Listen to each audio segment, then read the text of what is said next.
Dobar dan svima još jednom i dobrodošli na 5. nacionalni EUCF webinar za hrvatske prijavitelje. Moje ime je Josip Arapović i pozdravljam vas u ime Regionalne energetsko-klimatske agencije Sjeverno-zapadne Hrvatske i ponovno dobrodošli na 5. EUCF webinar. Sa mnom je danas i moj kolega i stručni savjetnik u Regeji Tomislav Novosel i mi ćemo danas u naredni sat vremena otprilike predstaviti najvažnije značajke ovog 5. poziva, isto tako kao i prethodna iskustva koje će Tomislav kratko prezentirati sa dosadašnjih 4 EUCF poziva. Prije nego što krenemo, podsjećam samo da bilo kakve nejasnoće ili pitanja možete slobodno uputiti putem Q&A sekcije ili putem chata koji su tu prisutan, i također bih vas htjela obavijestiti da se ovo događanje snima kao što je i pisalo na registracijskom formularu i snimka će biti dostupna na Regejinom YouTube kanalu kasnije da možete pogledati u slučaju da je potrebno. Ja ću početi sa šeranjem svoje prezentacije, pa ću samo zamoliti Tomislava da mi javi ako je sve u redu. Je, super, odlično. Ok, zapravo počet ću odmah sa pravilima koje ću ponoviti. Znači, webinar se snima, pitanje možete postaviti putem Q&A opcije ili putem chata i također svi registrirani sudionici će dobiti prezentacije na mail adrese na koje ste se registrirali i na ovaj događaj. Pa krenimo lagano sa dnevnim redom. Znači, sami početak uvest ću ja u predstavljanje dnevnog reda i svrhu ovog webinara zapravo i kratko objasniti što je to EUCF inicijativa, nakon čega ću pustiti Tomislavu riječ da iskustva sa prijašnjih EUCF poziva, nakon čega ćemo kratko proći kroz investicijski koncept, što je investicijski koncept, kako ga izraditi, upute za same prijavitelje, za prijave i pitanje i odgovori i zaključne poruke i završetak programa. Pa krenimo lagano sa prezentacijom. Znači, počet ćemo prvo sa svrhom EUCF-a, odnosno European City Facility-a. European City Facility je program koji se provodi već 5. godinu zaredom, kao što sam spomenula, i program je koji jedinicama lokalne samouprave pruža podršku kroz ekspertize, kroz brzu i pojednostavljenu financijsku pomoć do sveukupno 60.000 eura, kroz izgradnju međusobnih kapaciteta i učenja u svrhu izrade zapravo kvalitetnih investicijskih planova, i poanta zapravo poziva je mobiliziranje financijskih sredstava u jedinice lokalne samouprave. Znači, hrvatske jedinice lokalne samouprave se između i ostalih jedinica lokalne samouprave diljem Europe prijavljuju na ove kompetitivne pozive. Ovo je konkretno 5. poziv u nizu i sudjeluju u konkurenciji sa gradovima iz 10 drugih država članica Europske unije iz regija središnje i istočne Europe. Nakon 4 već provedena poziva, jako nam je drago za objaviti da su hrvatski gradovi i općine ostvarili odličan rezultat sa prethodno ostvarenih 15 ostvarenih i odobrenih prijava, a za sve koji nisu do sada imali sreće na dosadašnjim pozivima postoji još jedna prilika za izboriti EUCF podršku. Bitno je samo za naglasiti da do sada prijavljeni i odobreni, to jest odobreni projekti i projekti koji su dobili financijsku pomoć nisu prikladni za prijavu na ovaj sljedeći EUCF poziv. Pa krenimo sa zapravo pitanjima zašto i kako se odvija EUCF. EUCF zapravo želi potaknuti klimatske ciljeve Europske unije do 2030. godine i zapravo pokrenuti rollout privatnog i javnog financiranja u takve ciljeve na lokalnoj razini. Sekundu. Barijere koje smo uvidjeli da postoje na lokalnom nivou su nedostatak kapaciteta na lokalnoj razini, komplicirani proces nalaska izvora financiranja, nedostatak nacionalne podrške, nedostatak zapravo kulture angažiranja sa financijskim sektorom i privatnog financiranja, zapravo kompeticija u lokalnim budžetima, također nedostajanje poveznice među strategijama i implementacijom i poteškoća zapravo podešavanja investicijskih ciklusa sa izborima lokalnim, kao i poteškoće sa kombiniranjem različitih financijskih izvora i zapravo njihov alignment sa podrškama i sa potporama i potrebama grada. Zašto je bitno također, zašto se EUCF financira i koja je poanta programa je zapravo premošćivanje jaza na lokalnoj razini. Projekt EUCF zapravo želi potaknuti investicije i financiranje u prave uloge na nacionalnom nivou. Zapravo želi omogućiti projekte lokalne, želi omogućiti analizu tržišta, analizu barijera na tržištu, analizu svih stakeholdera na lokalnom nivou, legalne analize, financijske strategije, investicijske procese i investicijske korake. To je sve nešto što se financira u sklopu investicijskog koncepta, o kojem ćemo još kasnije malo razgovarati detaljnije. Zapravo investicijski koncept je projekt putem kojeg općina ili jedinica lokalne samouprave prijavljuje zapravo svoj EUCF projekt. Poanta je da bitna je suradnja sa kontekstom politika, kako europskih, tako i nacionalnih i lokalnih, kao što su Renovation Wave, direktiva energetskoj učinkovitosti i zeleni Green Deal, EU Green Deal. Također, kao što ste mogli vidjeti u registracijskom formularu, bitna je alignment sa nacionalnim i lokalnim strategijama kao što su SECAPI i SEAPI, no o tome ćemo još malo i kasnije. European City Facility, kao što smo i naveli, svrha zapravo ovog webinara je da vam predstavimo kako je otvoren 5. poziv za prijave. Otvoren je od kraja 4. mjeseca do 30. lipnja i svi kandidati koji ispunjavaju uvjete mogu se prijaviti do 30. lipnja do 17 sati po briselskom vremenu, odnosno po hrvatskom vremenu također. Cilj ovog poziva ima zapravo 2 cilja. EUCF financijski podržava gradove i njihove grupacije u razvoju investicijskih koncepata i također EUCF nudi tehničke usluge za povećanje vjerojatnosti privlačenja javnih i privatnih financijskih sredstava za projekte.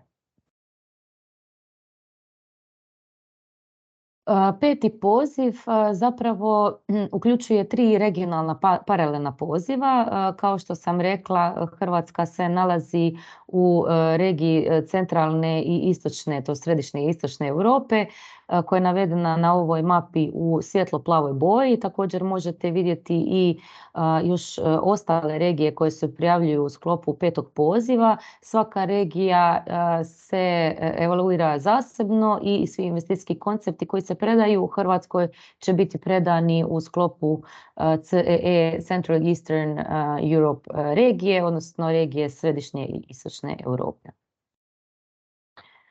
Dostupni budžet koji je alociran za 5. poziv je sveukupno 70 milijuna eura, međutim za centralnu i istočnu Europu, gdje pripada i Hrvatska, je alocirano 1,68 milijuna eura i financirat će se najveći broj investicijskih koncepata, čak 28. Možete vidjeti da Zapadna Europa i Sjeverna Europa financira samo 18 investicijskih koncepata, a Južna Europa 24. Tako da najviše investicijskih koncepata se nalazi najviše financiranih investicijskih koncepata će biti u regiji u kojoj je i Hrvatska. Benefiti EUCF-a, odnosno European City Facility-a, što je tu za gradove, to je prvenstveno financijska podrška, odnosno potpora, prvenstveno 60.000 eura financijske potpore koje se dava za in-house razvoj, znači za razvoj capacity buildinga u lokalnoj zajednici, za konzultantske podrške i za sve vaše potrebe. Iznos je lump sum, odnosno paušalno se dobiva 80% iznosa pri samom potpisivanju grant agreementa, te ostatak iznosa nakon prve godine, odnosno kraja investicijskog koncepta, i zahtjevi za izvješćivanje su vrlo pojednostavljeni u ovom EUCF pozivu. Zapravo što želimo naglasiti je put od samog investicijskog koncepta do investicije. Ovaj 5. EUCF poziv je poseban po tome što izrazito naglašava podršku za pronalaženje partnera, odnosno za pronalaženje daljnje financijske strukture i privatnih investicija u razvoju investicijskog koncepta. Znači, investicijski koncept se financira alate zapravo za financijsku analizu i palubu investora, peer-to-peer učenje, kao što sam rekla, i capacity building na lokalnoj razini, a isto tako u sklopu EUCF-a imate pristup događajima kao što su i ovaj webinar na europskoj i nacionalnoj razini i središta podrške, odnosno national support koji je REGEA zapravo u ovom procesu, gdje pružamo potporu gradovima od samog potpisivanja grant agreementa do konačnog finaliziranja investicijskog koncepta. Investicijski koncept, kao što sam i rekla, kasnije ću malo detaljnije pričati o samom investicijskom konceptu, što je i kako izgleda. Sad samo da kratko objasnim, investicijski koncept je zapravo koncept koji prevodi projektnu ideju na financijski jezik. Svrha samog koncepta je osigurati investitorima i financijskim institucijama potrebne informacije za procjenu projekta za buduće financiranje i također svrha je preobraziti lokalne i klimatske i energetske planove u zdrave investicijske pakete i na taj način olakšati pristup daljem financiranju za općine i lokalne vlasti. Support koji se nudi na nacionalnoj razini se zapravo sastoji, to jest na europskoj nacionalnoj razini se sastoji od 3 dijela, EUCF team i centralni help desk, putem kojeg se možete upućivati direktno pitanja putem njihove web stranice, i National Hub i Country Experts. REGEA u ovom formatu predstavlja i National Hub i Country Expert, zapravo kontakt točku koja će biti sa gradovima i prijaviteljima koji prijavljaju svoje investicijske koncepte od samog početka pa sve do kraja. To zapravo podrazumijeva podrazumijeva sastanke sa nacionalnim kontakt točkama, to jest lokalnim kontakt točkama, i zapravo jednu sponu između nacionalne točke jedinice lokalne samouprave i centralnog EUCF tima. Prezentacije koje, kao što sam rekla, ćete dobiti naknadno, gdje se zapravo uključuju svi linkovi kojima možete pristupiti kasnije, i samo bitno je za naglasiti da Country Experts i National Hubs, u ovom slučaju REGEA i svi zaposlenici REGEA, ne smiju i ne mogu sastavljati prijave za EUCF niti razvijati same investicijske koncepte, već to gradovi rade samostalno. Također da zapravo objasnimo strukturu nacionalne podrške i razliku između nacionalnog help deska, nacionalnog huba i investicijskog koncepta. Zapravo nacionalni help desk nudi smjernice REGEA u ovom slučaju nudi smjernice u izradi i podnošenju obrasca za prijavu. Mi također provjeravamo kvalitetu prijave same prije podnošenja i provjeru prihvatljivosti zainteresiranih prijavitelja. Kao što sam već naglasila, radimo samo provjeru i davamo smjernice u izradi u podnošenju obrasca za prijavu, međutim nismo u mogućnosti niti smijemo nuditi samo pisanje investicijskog koncepta, niti sudjelovati u samom pripremi i pisanju investicijskog koncepta. Također, nacionalna podrška koja će biti nuđena tijekom cijelog procesa su nacionalni događaji kao što je ovaj nacionalni webinar, također i prilagođena obuka o ključnim elementima obrazaca za prijavu, kao i podrška u razvoju investicijskog koncepta. Zapravo u tom slučaju nudimo redoviti kontakt i vodstvo tijekom cijelog procesa, zapravo raspravu o aktivnostima u investicijskom konceptu, pregovorima o grant agreementu, vremenskom rasporedu, definiranje podrške koja je potrebna za rješavanje prepreka i izazova i sav zapravo proces od same prijave, zapravo pregovora o grant agreementu do izvršenja cjelokupnog investicijskog koncepta.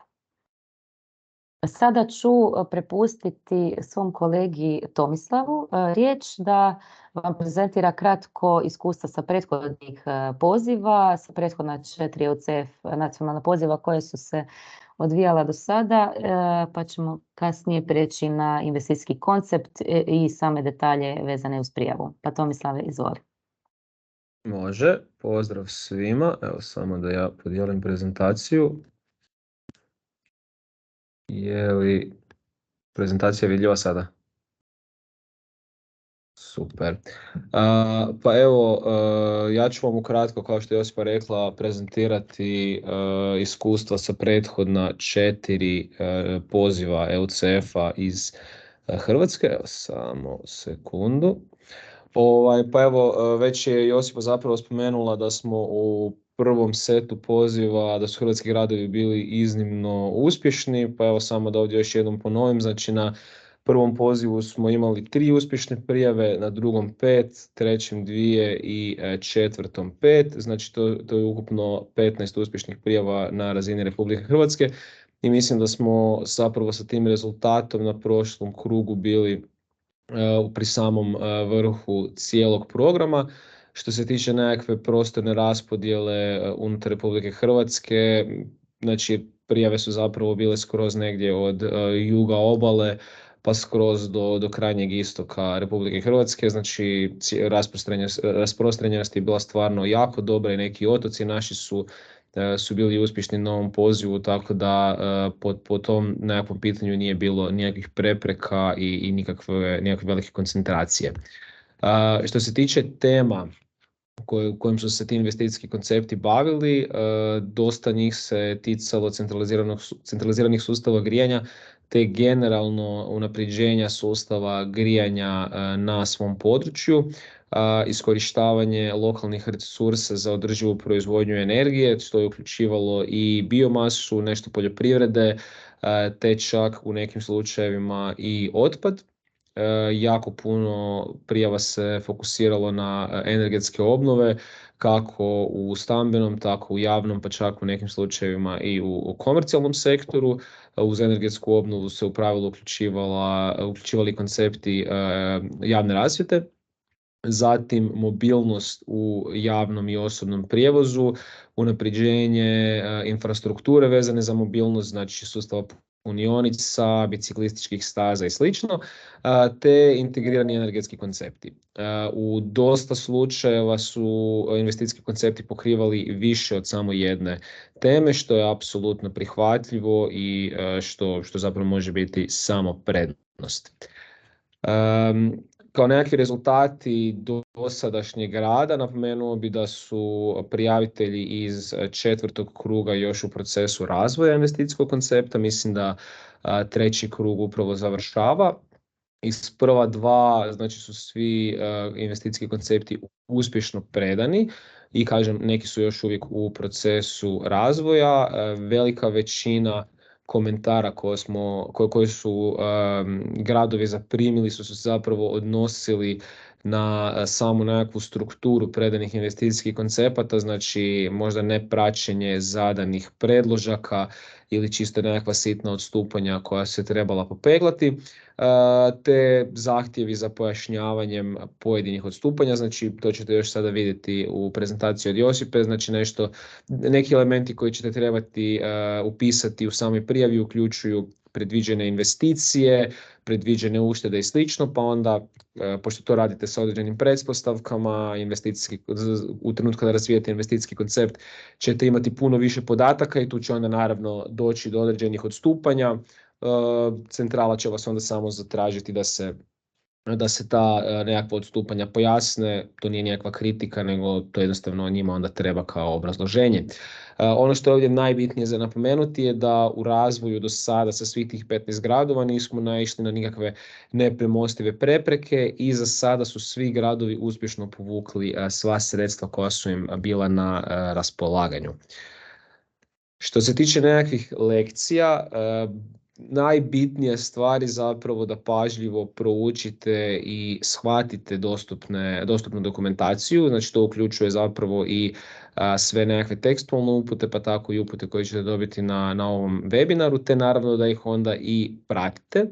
Jedna od najbitnijih stavki ovdje je zapravo da koristite dostupne predloške, znači oni su obavezni. Investicijski koncept koji se preda u formatu koji nije u formatu predloška će biti odbijen i zapravo tu ćete izgubiti jako puno vremena da to sve prilagodite. Također postoje i predlošci za izračune i ušteda i investicija koje ponovno trebate koristiti kao takve. Sama prijava je jako jednostavna i kratka, no ona ipak zahtijeva određenu pripremu te određene izračune, tako da uzmite si dovoljno vremena da ju napravite, ali kažem, ne morate se sada prepasti da je to nekakav ogroman posao, znači prijava je stvarno jednostavna. Kad se sve stavi na papir, ja mislim da je to praktički 2 do 3 A4 stranice teksta plus ti izračuni, znači cijeli proces je dosta jednostavan. Jako je bitno da u cijeli proces od početka uključite sve dionike s kojima mislite raditi, kao i sve gradske urede te gradska poduzeća i da to učinite na vrijeme. Znači najvjerojatnije ćete za provedbu cijelog procesa, pretpostavljam da stvar neće biti centralizirana u jednom gradskom uredu ili kod jedne osobe, tako da stvarno naša preporuka je da sve potrebne uključite dovoljno rano. Kada dođemo do same provedbe, jako je bitno da si dostavite dovoljno vremena za postupak javne nabave. Znači, pretpostavljam da već imate s tim jako puno iskustva, no ti procesi su kod nas dosta spori, znaju često padati i iz tog razloga često izazivaju probleme. Načine na kojem, znači u principu ukoliko ćete koristiti sredstva koje dobivate od EUCF-a za vanjske stručnjake, znači za nekakve konzultantske poslove, opcije koje tu naravno imate da cijeli posao podvedete pod jedan proces javne nabave, što će onda naravno zahtijevati otvoreni proces. Ono što su neki gradovi napravili je zapravo podijelili posao na nekakve logične cjeline i onda raspisivali pojednostavljene javne nabave za pojedine elemente, naravno uzimajući u obzir da ne dođe do cjepkanja javne nabave, što naravno ne bi bilo prihvatljivo po našim zakonima. Ukoliko vam je potrebno, možete uključiti i nekakve stručnjake u sam proces prijave, to su neki gradovi i napravili, znači konzultirali su svojim nekakvim lokalnim agencijama ili akademskom zajednicom kojim su im tu onda mogli pomoći. Prilikom evaluacije jedan od najbitnijih kriterija je ambicioznost projekta, znači ukupna količina nekakvih potencijalnih investicija te ušteda koje bi se provedbom tih projekata mogle ostvariti, naravno uzimajući u obzir veličinu samih gradova, odnosno općina koje su to prijavili. I upravo iz tog razloga je zapravo prijava grupacija gradova, znači ne individualnih gradova, nego grupacija gradova, odnosno općina, su poželjne ukoliko one imaju smisla u pravilu se dobro ocjenjuju. Isto u Hrvatskoj od ovih 15 prijava bilo je nekoliko grupacija gradova. Josipa će vam također kasnije objasniti koje su razlike i koji su uvjeti za prijavu grupacije. I ono što bi još tu jako naglasio je da je poanta prijave priprema takozvanih investicijskih projekata. Znači bitno je da se zapravo taj investicijski koncept fokusira na konkretne mjere koje onda mogu rezultirati pokretanjem određenih investicija, odnosno ostvarivanjem određenih ušteda, a da poanta priče nije razvoj nekakvih strateških dokumenata poput nekakvih strategija, sekapa i slično. Znači stvarno fokus cijele priče mora biti na nekakvoj investiciji i to investiciji naravno u energetsku učinkovitost ili proizvodnju energije iz obnovljivih izvora.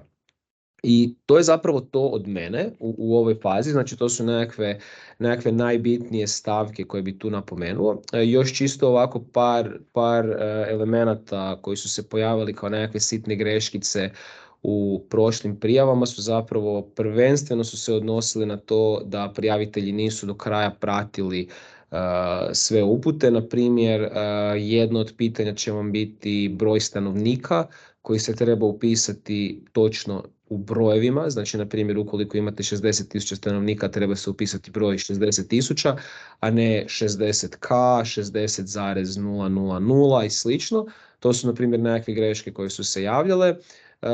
Greške koje su se također javljale su bile krivi faktori, krivi izračuni u nekakvim uštedama, u investicijama koji su bili ovako dosta očiti i nažalost iz tog razloga rušili samu evaluaciju. I također prilikom znači evaluacije još dvije ključne stvari su da imate svu dokumentaciju spremnu na vrijeme i u određenim predlošcima, znači to su ovo pismo potpore na primjer i slično i izračuni. Ista stvar onda vrijedi znači za samu provedbu, znači bitno je stvarno onda pratiti te predloške, koristiti ih, znači kako za investicijski koncept, tako za drugo pismo potpore koje ćete morati predati prilikom predaje samog investicijskog koncepta i naravno još onda jednom naglašavam tu ambiciju. Znači vi dobivate lump sum od tih 60.000 eura. Ideja nije da se tih 60.000 eura koristi za investiciju. Na primjer, nećete tih 60.000 eura iskoristiti za dokumentaciju, za razvoj nekakvih fotonaponskih sustava ili nekakve male toplane na biomasu, na primjer, ili davati to kao nekakvu podršku za razvoj tih par sustava, jer to jednostavno ukupna investicija će jednostavno biti tu onda iznimno mala i ambicija projekta neće biti adekvatna, nego je poanta zapravo pripremiti projekte, analizirati ih i postaviti ih u nekakav okvir koji bi onda mogao biti zanimljiv potencijalnim investitorima koji će onda ta sredstva koja dobijete zapravo multiplicirati i pokrenuti nekakve ozbiljnije investicije.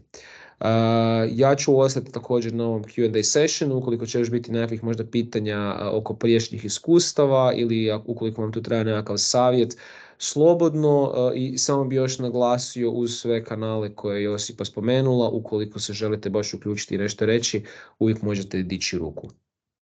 I to je to s moje strane. Hvala Tomislav. Još jednom, da, podsjećam, iako je Tomislav već rekao, možete postavljati sva pitanja, Q&A, chat i dižiti ruku. Ja ću samo, prije nego što krenem sa prezentacijom, poslati jedan dokument također da imate pri ruci, koji je zapravo PDF verzija guidelinesa za prijavitelje za novi EUCF poziv. Sve zapravo stavke koje se nalaze u prezentaciji također su puno detaljnije opisane u samom gajdu. Gajd ima otprilike nekih 30 strana i stvarno jako detaljno opisuje cijeli proces prijave i zapravo kriterije za prijavu, prijavitelje i sve ostalo nužno za ovaj 5. EUCF poziv. A da ne duljim, ja ću sada krenuti sa podjelom prezentacije o investicijskom konceptu, kao što sam i najavila. Pretpostavljam da prezentaciju vidite, pa ću ja samo nastaviti dalje. Zapravo počet ću s time sa objašnjavanjem zapravo investicijskog koncepta kao takvog. Kao što sam već najavila, investicijski koncept je dokument kojim se investicijska ideja prevodi na financijski jezik kako bi se mobilizirala sredstva za njenu realizaciju. Svrha samog investicijskog koncepta, isto što smo već naglasili, je pružiti investitorima i financijskim institucijama informacije za brzu i jednostavnu procjenu investicijskog projekta, kao i transformirati postojeće energetsko-klimatske planove, SEKAP ili SEAP u smislene investicijske pakete i samim tim omogućiti jedinicama lokalne samouprave pristup financijskim sredstvima. Struktura samog investicijskog koncepta, odnosno struktura predloška investicije je sljedeća. Znači, sažetak je bitan sa ključnim informacijama o investicijskom projektu. Znači, u samom sažetku investicijskog koncepta nalazi se ukupna planirana investicija, koji su sve potencijalni izvori financiranja, lokacija na kojoj će se investicijski koncept izraditi, koja je jedinica lokalne samouprave ili grupacija samouprava, to jest gradova i općina, koji su ciljni sektori investicije, pregledi ciljevi investicije, troškovi, prihodi, ekonomska isplativost, kao i očekivani utjecaj samog investicijskog koncepta. Struktura predloška zapravo ide od samog opisa investicijskog koncepta, uključenih projektnih partnera i lokalnih dionika, odnosno stakeholdera, analiza pravnog okruženja za investicijski koncept, ekonomska i financijska analiza i daljnji plan aktivnosti i investicija. Bitno je za naglasiti da rok za izradu investicijskog koncepta je 12 mjeseci od trenutka kada se potpiše ugovor, odnosno grant agreement, znači od trenutka kada se sklopi ugovor sa EUCF-om i kada jedinica lokalne samouprave dobije sredstva, odnosno dobije priliku izraditi investicijski koncept. Priloge koje je nužno dati u sklopu investicijskog koncepta su zapravo svi dokumenti koji sadrže ostale informacije za provedbu projekta. To može biti troškovnik, to može biti detaljno objašnjenja određene investicije, određenog dijela investicije, zašto određeni dijelovi investicije kasne, zašto ne. Sama, kao što je Tomislav naveo, isto javna nabava i svi ostali prilozi koji su važni i koji se zapravo tiču samog investicijskog koncepta. Koje informacije nam investicijski koncept mora dati? Mora dati, strukturirali smo reći to na 5 različitih sekcija informacija. Znači, prva sekcija je opis samog planiranog investicijskog koncepta koji sadrži, kao što smo već naglasili, ciljeve, pozadinu projekta, opis tog projekta, analizu samog tržišta jedinice lokalne samouprave gdje će se i projekt izvesti, očekivani utjecaj tog projekta, potencijal projekta za replikaciju i sami sažetak investicijskog koncepta.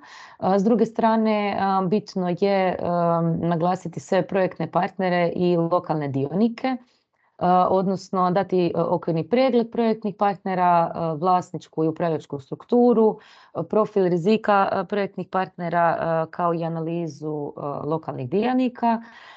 Bitno je također dati analizu pravnog okruženja, odnosno bilo kakve studije, analize, provedene pravne ili regulatorne prepreke u samom okruženju gdje se investicijski koncept razvija, kao i ekonomsku i financijsku analizu, što je zapravo i najbitniji dio investicijskog koncepta, sama ekonomska isplativost tog koncepta, troškovi, prihodi, rizici i financijski modeli i planirani izvori financijskih sredstava. Kao što sam i rekla na samom početku, EUCF se zapravo temelji na poticanju investicija u jedinice lokalne samouprave i zapravo prvom inicijalnom pushu da se razvije investicijski koncept kako bi se pridobila financijska potpora daljnja i daljni financijski modeli i planirani izvori financijskih sredstava. I konačno zapravo, ajmo reći tehnički najbitnije je plan aktivnosti i investicija u sklopu investicijskog koncepta, odnosno i tehnička pomoć koja će biti bitna, bilo kakvi vanjski suradnici koji su uključeni u projekt, koja je izvedbena i tehnička pomoć koja je potrebna. Kako se sami investicijski koncept validira sa strane EUCF-a i sa strane prijave? Investicijski koncept se piše na nacionalnom jeziku, znači na hrvatskom jeziku. Pišete cijeli koncept i cijelu strukturu dokumenta, međutim sažetak samog dokumenta koji sadrži ključne informacije i pregled investicijskog koncepta mora biti na engleskom jeziku. Znači, engleski sažetak zapravo sadrži sve ključne informacije koje su navedene u samom investicijskom konceptu i samo je zapravo pregled, odnosno sažetak situacije. Validacija samog investicijskog koncepta se odvija na samom kraju, znači nakon 12 mjeseci, nakon što se potpisao grant agreement i odradio cijeli proces prijave. Tu zapravo dobivate nakon validacije investicijskog koncepta jedinice lokalne samouprave i prijavitelji ili grupacije dobivaju pravo na drugu ratu EUCF uplate. Bitno je za naglasiti, znači nakon što je investicijski koncept validiran potvrdno, odnosno dobro, tek tada se može ostvariti druga rata EUCF uplate. A prva rata se ostvarila, kao što smo rekli, pri samom potpisivanju grant agreementa i početku zapravo pisanja investicijskog koncepta. Dokument kao investicijski koncept je moguće i ispraviti i ponovno predati u slučaju da inicijalnoj verziji nešto nedostaje. Znači sama validacija je proces koji traje i o kojem je svakako prijavitelji ili grupacije su obavješteni o svakom koraku tog procesa i kao što je Tomislav naveo i ja već ranije, mi stojimo u svakoj točci tog razvoja i od početka do kraja, do samog ispunjavanja koncepta i validacije i konačne isplate i kraja samog projekta. Mi stojimo uz vas za bilo kakva pitanja, za bilo kakve nedoumice i služimo kao nacionalna potpora za bilo što prijaviteljima ili grupacijama treba. U slučaju da se investicijski koncept ne preda u zadanom roku, znači od 12 mjeseci, predaje se izvještaj s objašnjenjem. Također bilo je slučajeva iz prijašnjih poziva gdje se u slučaju da se unaprijed javi može produžiti rok predaje investicijskog koncepta na mjesec dana, ali svakako mi podupiramo sve prijavitelje i grupacije da prijave to jest da predaju investicijski koncept na vrijeme kako bi cijeli proces prošao što brže i kako bi validacija prošla uspješno i na kraju krajeva kako bi prijavitelji ili grupacije dobili ostatak sredstava od EUCF-a. Sad prelazimo na ključni dio, odnosno kako se prijaviti na sami EUCF poziv. Kao što sam vam poslala već u chatu, se nalaze guidelines, odnosno dokument koji zapravo sažima sve bitne faktore samog petog EUCF poziva. A sada ćemo proći kratko kroz proceduru koja je prisutna na njihovim online stranicama, znači jednom kad uđete u sustav, što se zapravo tamo nalazi. Znači prvo što se tiče procedure, prvo što slijedi prijaviteljima je eligibility check. To je zapravo pet requirement, odnosno da i ne pitanja na koji je odgovor jednostavno da ili ne, i to je automatski check koji prolazi svaki prijavitelj, odnosno grupacija, da zapravo uopće vide mogu li se prijaviti na sami EUCF i da li su eligible prijavitelji. Nakon samog eligibility checka slijedi cijela stranica koja daje full application. Znači u tom dijelu prijavitelji ili grupacije submitaju sam aplikacijski formular i sve dokumente koji su dodani, odnosno priloge koji su bitni u samoj prijavi. O prilozima ću više još i kasnije. I nakon samog procesa prijave slijedi zapravo ocjenjivanje prijava i nakon objave rezultata u najboljim ocjenjenim prijavama slijedi potpisivanje grant agreementa i procedura zapravo u kojoj prolazimo kroz plan i application form i gdje grupacije ili prijavitelji potpisuju grant agreement zajedno sa EUCF. Pa da prođemo kroz sve korake koje sam već navela. Zapravo prvi korak je tko se sve može prijaviti na EUCF pozive. Svi oni koji su upoznati zapravo sa prethodna 4 poziva EUCF-a, eligibility check je više manje skoro isti. Jedina razlika je zapravo uključivanje Islanda i Ukrajine kao zemlje koje su zapravo eligible za prijavu, koje se mogu prijaviti u ovom pozivu. Zapravo eligibility check, kao što sam rekla, su pitanja da i ne. Znači pitanje je da li ste vi jedinica lokalne samouprave ili grupacija jedinica lokalne samouprave koja se prijavljuje na poziv. Tu odgovarate da i ne. Da li je vaša jedinica lokalne samouprave dio member state, odnosno država članica Europske unije.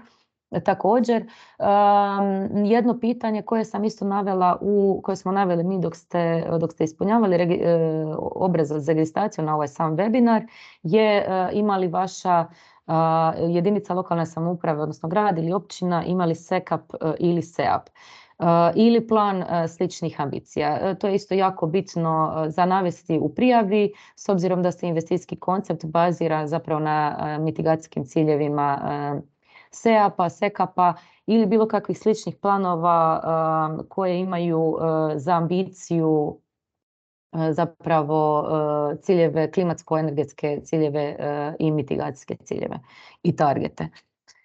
Također, jedna od bitnih stavki što je gradovima, općinama ili jedinicama lokalne samouprave bitno za navesti u samoj prijavi je potvrda političke volje, odnosno political commitment.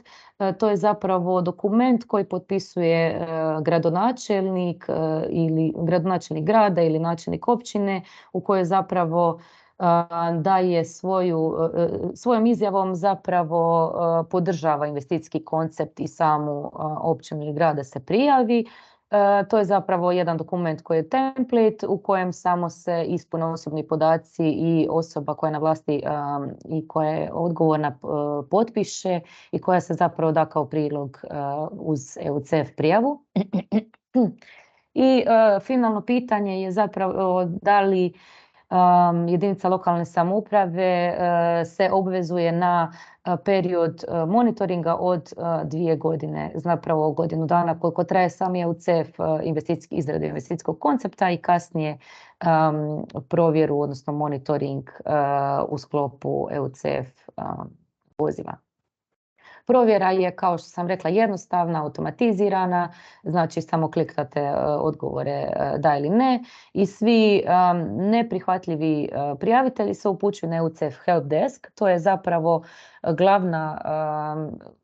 glavni hub gdje se svi prijavitelji mogu obratiti za bilo kakva pitanja ili bilo kakve nedoumice koje oni direktno rješavaju s vama. Također, u slučaju da imate kakva pitanja, možete postaviti osim danas na webinaru i nama kasnije putem maila. Prijavni obrazac kao druga stavka same prijave mora sadržavati tri aspekta. Identifikaciju samog prijavitelja u kojem zapravo se pišu opći podaci o jedinici lokalne samouprave, kontakt osobama, VAT brojevima, adresama, LAU kodovima i NUTS-3 kodom za županije. Također, najveći dio i najbitniji dio je razvoj investicijskog koncepta u kojem se navodi naziv predložene investicije, kao što sam rekla, alokacija sredstava, sve aktivnosti koje će se u sklopu projekta, odnosno investicijskog koncepta odviti, upravljanje razvojem investicijskog koncepta i uključivanje stakeholdera, odnosno dionika na lokalnom nivou.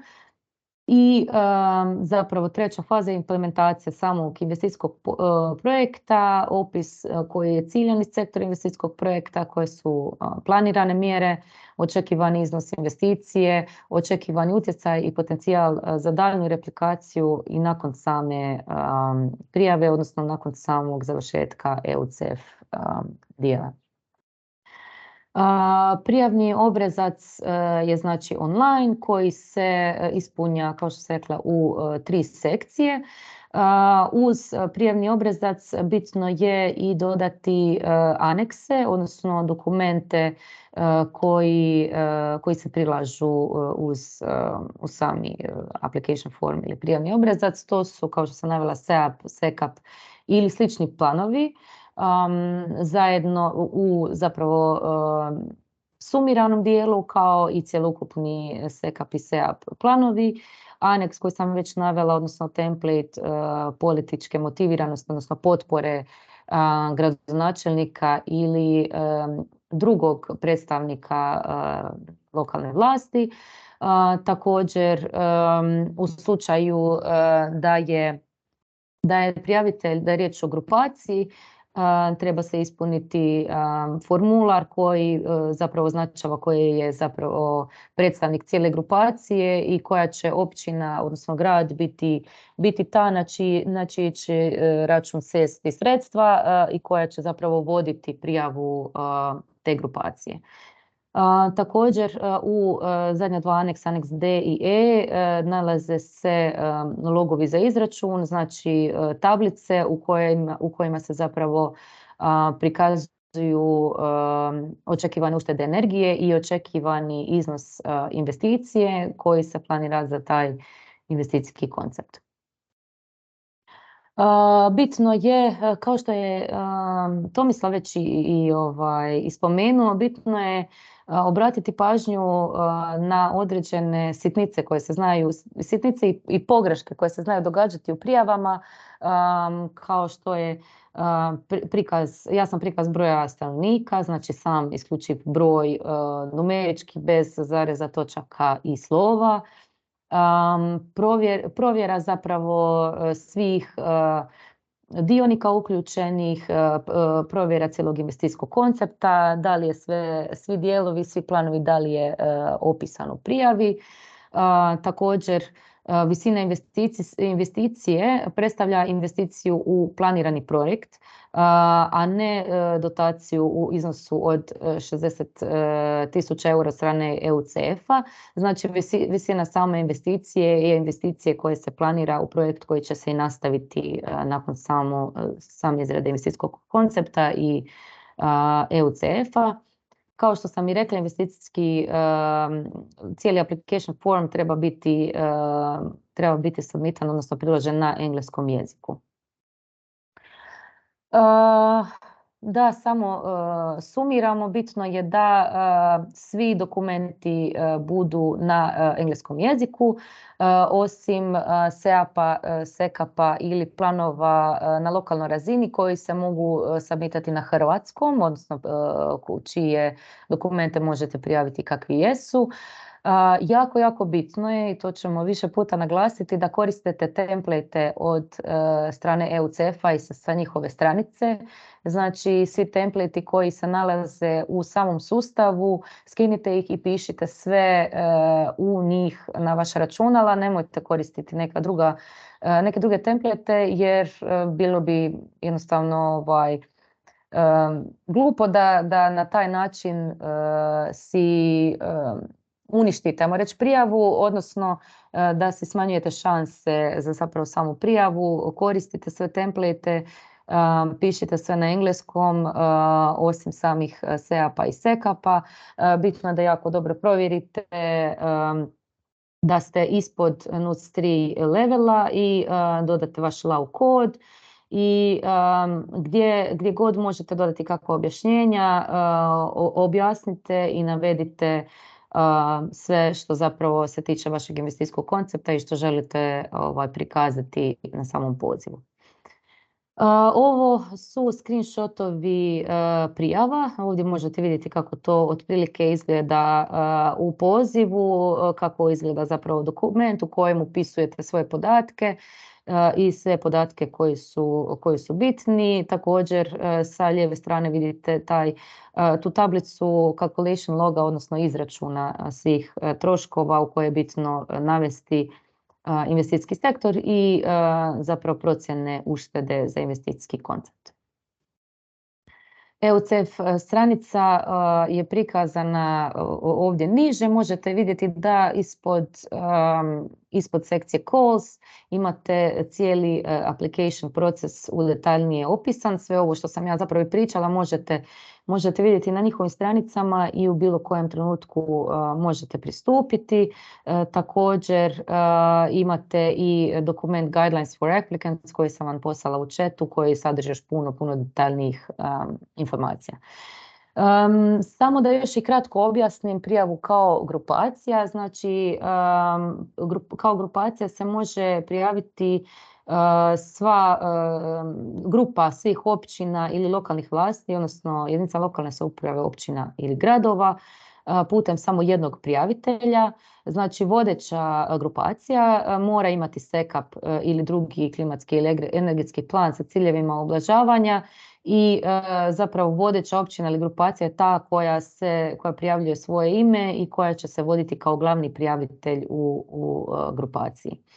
Znači, odnosi među uključenim jedinicama lokalne samouprave i pojedinačne odgovornosti moraju biti upisani u obrascu za prijavu i u slučaju da je prijava uspješna, iznos bespovratnih sredstava od 60.000 eura se dodjeljuje grupi kao cjelini putem računa glavnog prijavitelja. Znači, vodeći prijavitelj potpisat će ugovor o dodjeli bespovratnih sredstava i primiti iznos bespovratnih sredstava od 60.000 eura u cjelini. Iznos za grupacije i za prijavitelje koji se prijavljuju kao jedan grad ili općina je jednak, tako da je to isto bitno naglasiti, a bitno je naglasiti je da vodeći prijavitelj je ta osoba, odnosno taj grad ili općina koja potpisuje ugovor i na čiji račun se sjedaju sredstva bespovratna.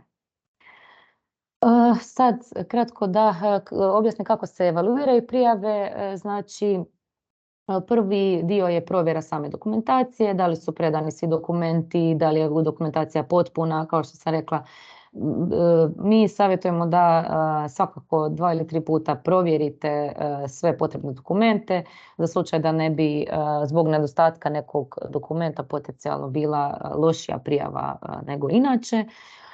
Evaluacija je bazirana na 5 kriterija, to je veličina investicije, količina energetske uštede, uključivanje dionika, upravljačka struktura i usklađenost sa EUCF ciljevima.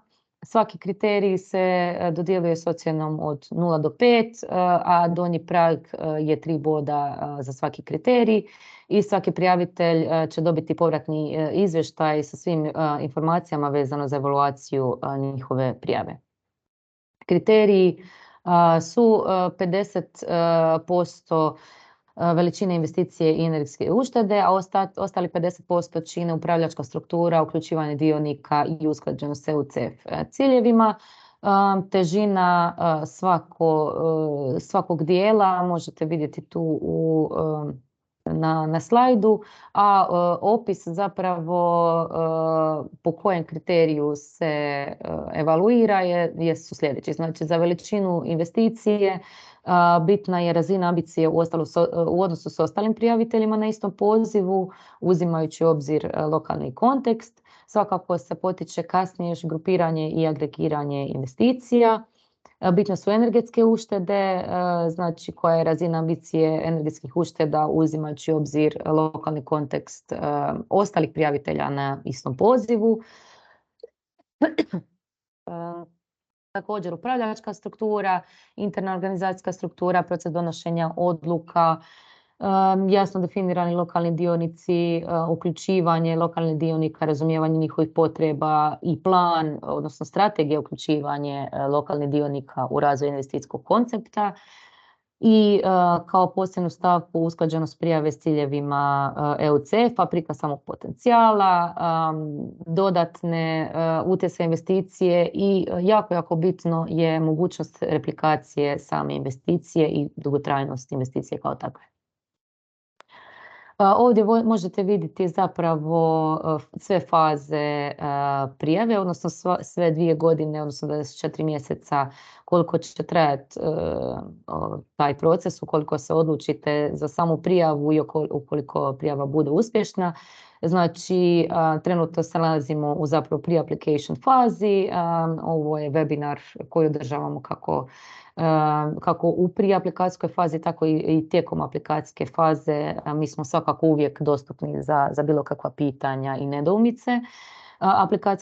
Faza aplikacije koja traje do 30. odnosno prijava do 36. kao što smo već naveli, u kojoj sve uspješne prijave idu u fazu grant agreementa, odnosno potpisivanja ugovora koja traje 2 mjeseca.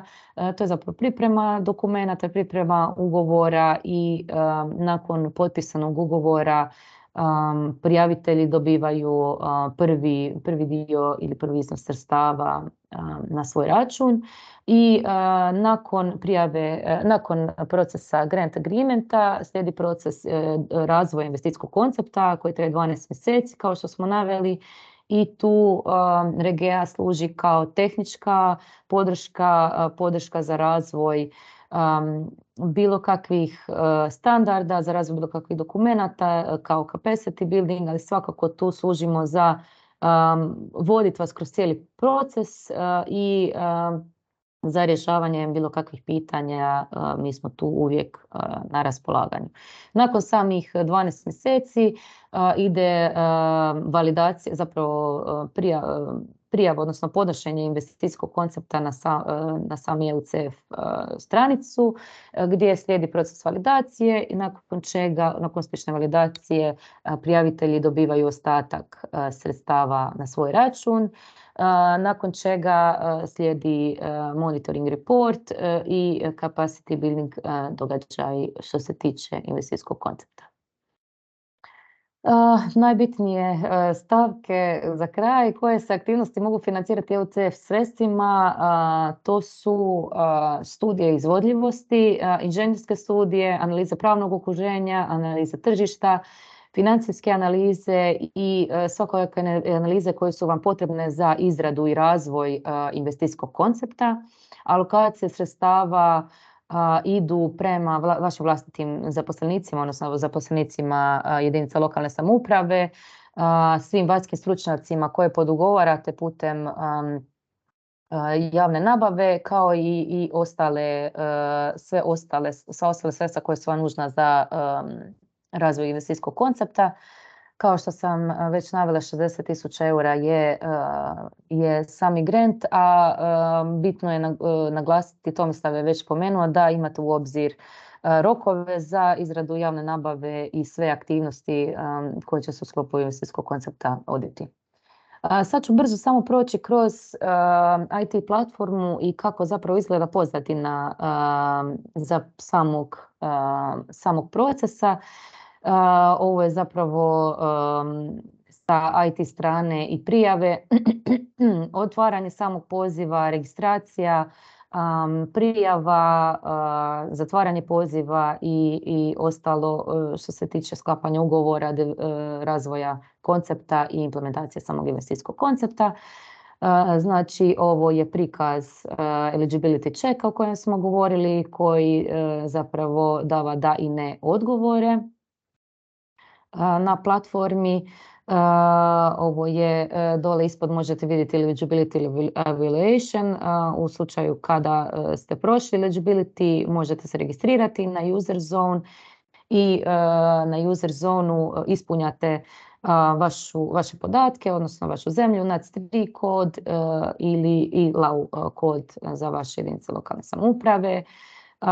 Ovako izgleda registracijski formular gdje upisujete sve vaše podatke koje smo već naveli, znači podatke o imenu i prezimenu glavne osobe koja je odgovorna, koji odjel se prijavljuje, adresa i ostale stvari. Jako bitno je zapravo pritisnuti da li ste municipality, local authority ili public entity, koji je vaš VAT kod i NUTS-3 kod koji možete dobiti iz drop-down menija na samoj stranici. Ovo je zapravo samo kasnije još i isporuka samo kako se ispunja sama aplikacija, zapravo sama prijava i formular koji postoji. Ovo je bitno za naglasiti, zapravo formular koji možete ispunjati sa strane helpdeska EUCF-a, u koje zapravo upišete vaše pitanje i vaš mail i gdje sva pitanja što se tiče same platforme i tehničke strane možete postaviti direktno na helpdesku. I došli smo do samog kraja prezentacije, to je to od mene. Ovdje možete vidjeti ne samo moj osobni mail na koji možete uputiti sva pitanja što se EUCF-a tiče, nego i web stranicu gdje se nalazi i sami poziv i EUCF social media, odnosno društvene mreže ili Twitter. Sada otvaram poziv vama za sva pitanja i odgovore. S obzirom da ja trenutno šeram ekran, ja ću izaći iz prezentacije da vas mogu vidjeti i mogu vidjeti sva potencijalna pitanja koja imate.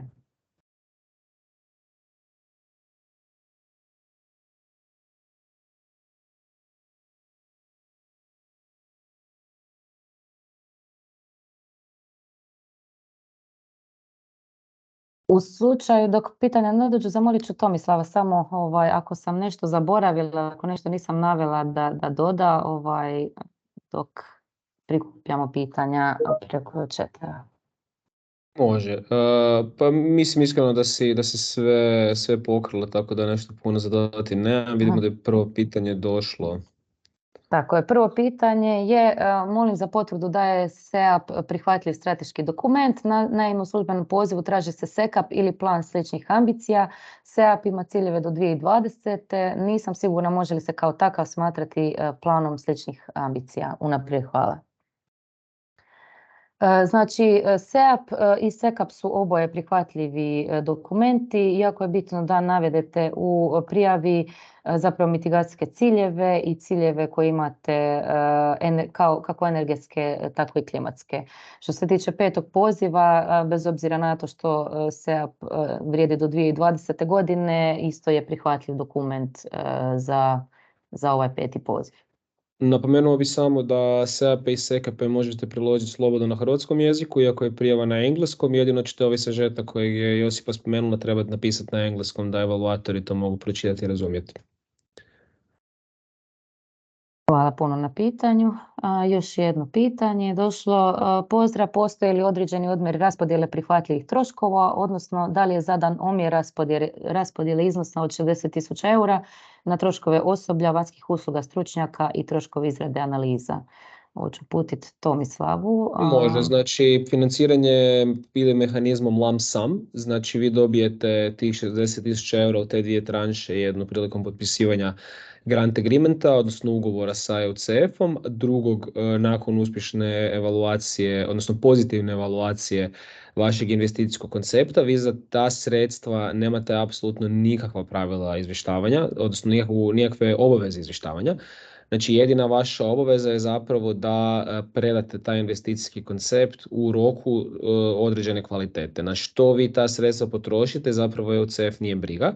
Znači vi ta sredstva možete kompletno potrošiti na plaće vaših zaposlenika, možete potrošiti na konzultante, na bilo kakve druge usluge koje su vama potrebne i također u bilo kojim omjerima kojima su vam potrebne. Tako da ne postoji nikakva pravila ili odredbe po tom pitanju. Znači ovo je stvarno najbolji način, odnosno najbolji mehanizam financiranja kojeg gdje možete dobiti, jer kažem, lump sum znači doslovce vi sredstva dobijete, potrošite. Bitno je samo da dostavite traženi rezultat i ne morate nikom ništa pravdati. Hvala Tomislav. Još jednom podsjećam svakako, hvala vama na pitanju. Još jednom podsjećam da ne morate i samo tipkati, možete također dignuti ruku putem ovog simbola ruke nakon kojeg možemo vam pustiti mikrofon da direktno nas pitate u slučaju da ne želite tipkati pitanja u chat ili Q&A. I također bi naravno napomenuo da ukoliko ćete imati bilo kakvih pitanja kasnije, kontakte zapravo i moje i Josipine imate kroz prezentacije, tako da uvijek nam se možete i obratiti za bilo kakav savjet. Tako je, Tomislav, kao što sam i rekla, sve mail adrese koje su se prijavile za ovaj webinar dobit će i snimku predavanja, odnosno webinara za kasnije i sve prezentacije koje smo danas imali, također naše mailove, a to će se direktno poslati s mog maila, tako da možete mene isto direktno ili Tomislava kontaktirati i kasnije u slučaju bilo kakvih pitanja. A govorim, poslat ću vam tu također u chat i mail stranicu od EUCF-a, iako pretpostavljam da ste već i ušli i pogledali na web stranici kako to sve izgleda. Svakako na samoj web stranici možete vidjeti cijeli proces prijave i sve o čemu smo pričali danas, kao i Guidelines for Applicants, dokument koji sam vam poslala dolje u privitku, odnosno u chatu. Mutan si, Tomislav, sorry. Vidim. Jednu stvar koju bih još samo naglasio, ne mogu sad sjetiti se da je to spomenula ili nisi, ali sam investicijski koncept možete razviti na hrvatskom ili engleskom jeziku.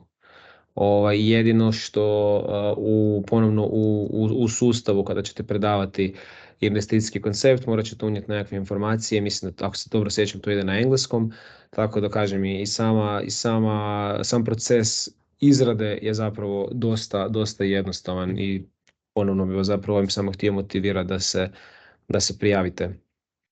Jedino naravno sama prijava treba biti na engleskom jeziku. Tako je. Prijeđemo na još jedno pitanje.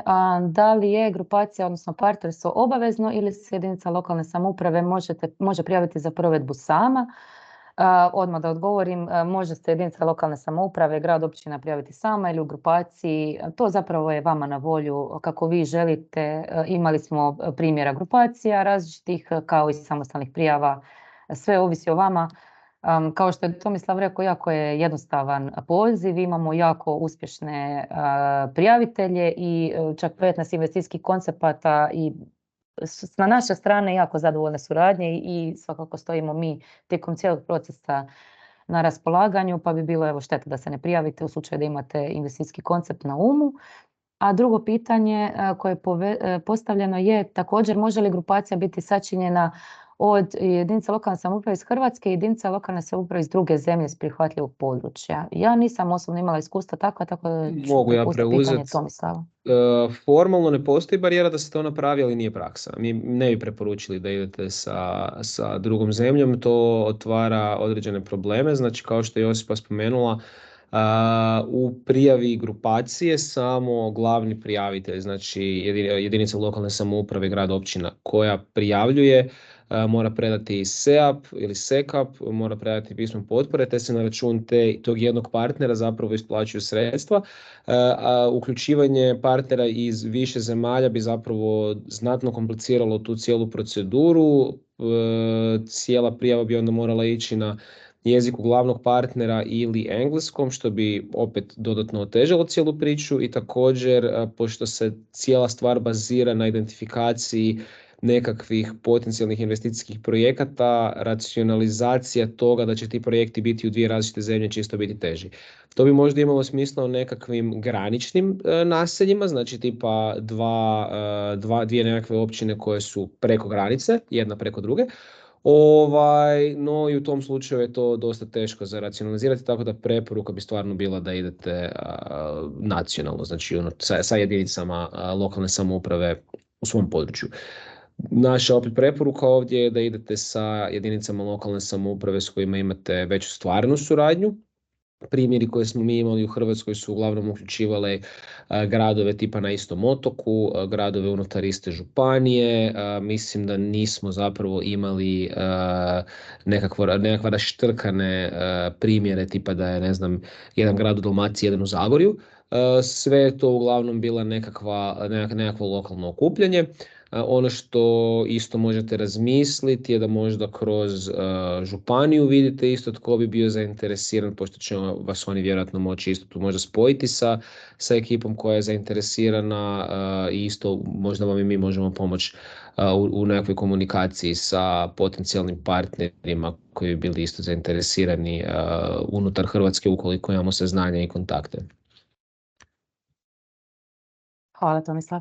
Svakako, da, ponovno bi naglasili, jako dobra prilika za prijavu, za ostvarivanje investicijskog koncepta, za dobivanje sredstava za izradu vaših studija investicijskih koncepata i ostalo. Dosad sva pozitivna iskustva smo imali s EUCF-a i naravno jedina stvar što nismo još naglasili je ovo neće biti jedini EUCF webinar u sklopu live EUCF-a. Znači, ne samo što je ovo 5. nacionalni webinar koji se nastavlja na 4 dosadašnja provedena, u planu su također druga dva webinara, odnosno druga dva poziva za EUCF u sklopu kojih se možete prijaviti, tako da u slučaju da trenutno možda niste spremni za prijavu do 36.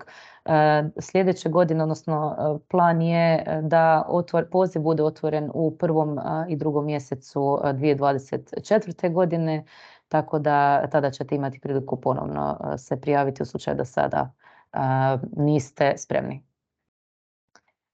Eto, ima li još tko kakvih pitanja? Pozivam sve sudionike da pišu u chat ili da slobodno dignu ruku i dopustit ćemo im mikrofon otvoriti i mikrofon i kameru da pitaju sva pitanja. Daćemo vam još nekih 5 do 10 minuta pa se nadam da će što više pitanja uslijediti. U slučaju da ne, svakako kao što smo rekli stojimo na raspolaganju putem maila i slobodno nam se javite i obratite za bilo kakva pitanja. Što se tiče pitanja tehničke prirode, kao što sam već navela, tu je European City Facility Help Desk. Znači u slučaju da vam nešto ne funkcionira što se tiče same IT tehničke strane, možete se njima direktno javiti. A ja ću evo poslati u chat još jednom EUCF stranicu, ovaj put direktno sa 5. pozivom, tako da to je to od mene za sad. Ako nema kakvih pitanja, ja ću zaključiti ovaj webinar. Tomislave, hvala još jednom. Hvala vama svima što ste sudjelovali i ponovno govorim, dobit ćete sve snimke i prezentacije na vaš mail. I želimo vam sreću sa prijavama i uspješne prijave. Tu smo ako bilo što treba i hvala još jednom na sudjelovanju na današnjem webinaru. Hvala i srdačan pozdrav. Doviđenja. Pozdrav svima. Pozdrav.